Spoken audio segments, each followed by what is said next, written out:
2026க்கான சட்டமன்ற தேர்தல் அடுத்த ஆண்டு ஏப்ரல் மாதத்தில் நடைபெறவுள்ளது. தேர்தலுக்கு இன்னும் சில மாதங்களே உள்ள நிலையில் அரசியல் கட்சிகள் அனைத்தும் தேர்தல் பணிகளில் தீவிரமாக ஈடுபட்டு வருகின்றன.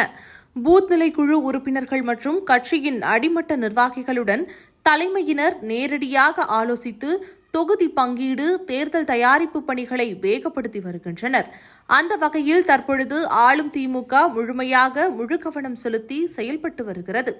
இதன் ஒரு பகுதியாகத்தான் திருவண்ணாமலையில் நேற்று திமுக இளைஞர் அணியின் வடக்கு மண்டல நிர்வாகிகள் மாநாடு நடைபெற்றது.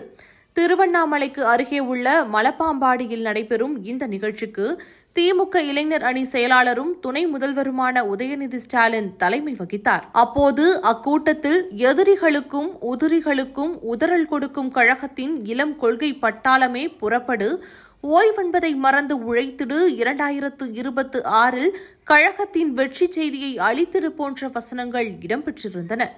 கொஞ்சம் காலமாகவே பாஜக தமிழ்நாட்டிற்குள் வந்துவிடும் என்கின்ற பூச்சாண்டியை ஓரம் கட்டி வைத்திருந்த திமுக நேற்று புலம்பி தள்ள ஆரம்பித்துவிட்டது. உதயநிதி ஸ்டாலின், கே ஸ்டாலின் என அனைவரும் பாஜக உள்ளே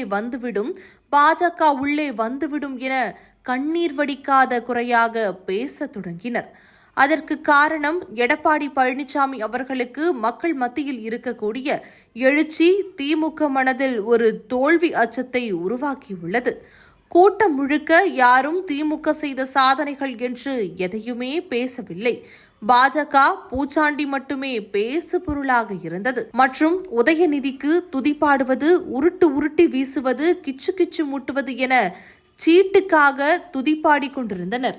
ஏற்கனவே அரசியல் களத்திற்கு புதிய வரவாக இருக்கக்கூடிய தாவேகா தொடர்ந்து தங்களது எதிரி அரசியலை முன்னிறுத்தி வந்த நிலையில் தற்பொழுது 75 ஆண்டுகால பழமை வாய்ந்த முதிர்ச்சி பெற்ற அரசியல் கட்சியான திமுகவும் அதே பாணியை கையில் எடுத்திருப்பது மக்களிடையே பெரும் சந்தேகத்தை எழுப்பியுள்ளது. திமுகவின் சாதனைகள் மக்களிடையே சரிவர போய் சேராததும் எதிர்க்கட்சிகளின் வலுவான வாக்குறுதிகளும் தான் திமுகவின் இந்த பயத்திற்கு காரணமா என்று அரசியல் வட்டங்களில் தற்பொழுது ஒரு சலசலப்பே எழத் தொடங்கியிருக்கிறது.